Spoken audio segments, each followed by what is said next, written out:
राम करता या भावनेने समाधान मिळते. पहाटेची वेळ खरोखर फार चांगली. यावेळी कोणी मानस पूजा करीत असतील तर फारच उत्तम. दुसरे कोणी यावेळी झोपेत असतील तर आणखी कोणी मनोराज्यही करीत असतील. पहाटेपासून तो रात्रीच्या झोपेपर्यंत, मग तो राजा असो किंवा रंक असो, सर्वांची एकच धडपड चालू असते आणि ती म्हणजे समाधान मिळवायचे. प्रत्येकाच्या जीवनाला समाधानाची ओढ लागलेली असते.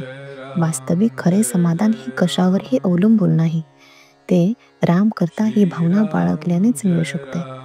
समाधान मिळवायचे एक अत्यंत सोपे साधन सर्व संतांनी स्वतः अनुभव घेऊन आपल्याला सांगितले आहे आणि ते म्हणजे नामस्मरण.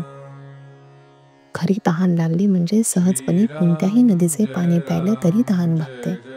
त्याचप्रमाणे खरी तळमळ असली म्हणजे सहजपणे नामस्मरण होऊन समाधानाची प्राप्ती होते. पहाटेच्या वेळी केलेला अभ्यास चांगला होतो असे म्हणतात. तेव्हा या नामस्मरणाच्या अभ्यासाला आपण पहाटेपासून सुरुवात करूया.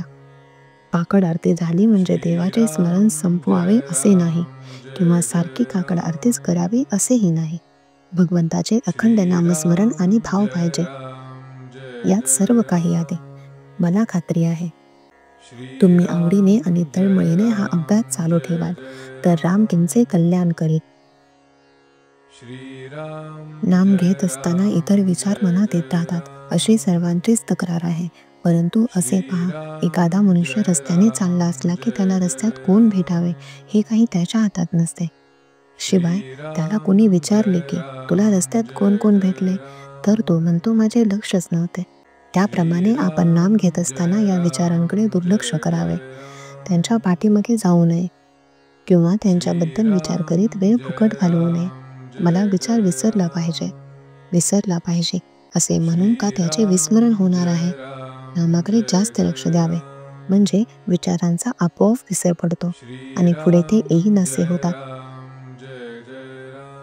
एकदा वाट चुकल्यावर ती चुकीची वाट परत उलट दिशेने चालावी लागते आणि मग योग्य रस्ता आल्यावर त्या रस्त्याला लागायचे. हाच अभ्यास आणि हे सर्व ध्येय गाठेपर्यंत चालू ठेवणे ही तपश्चर्या. ब्रह्मानंद बुवांनी खरी तपश्चर्या केली. ते एवढे विद्वान, परंतु त्यांनी आपली सर्व बुद्धी रामचरणी लावली. जगातल्या इतर गोष्टींपेक्षा हे केल्याने आपले खचितच कल्याण होईल असे वाटले म्हणून त्यांनी हा मार्ग पत्करला आणि त्याला सर्वस्वी वाहून घेतले. तेव्हा मोठे साधक ज्या मार्गाने गेले त्या मार्गाने आपण संशयरहित होऊन चालावे. त्यात आपले कल्याण आहे. नामात राहा आणि राम करता ही भावना दृढ करा. श्रीराम जय राम जय जय राम. श्रीराम जय राम जय जय राम.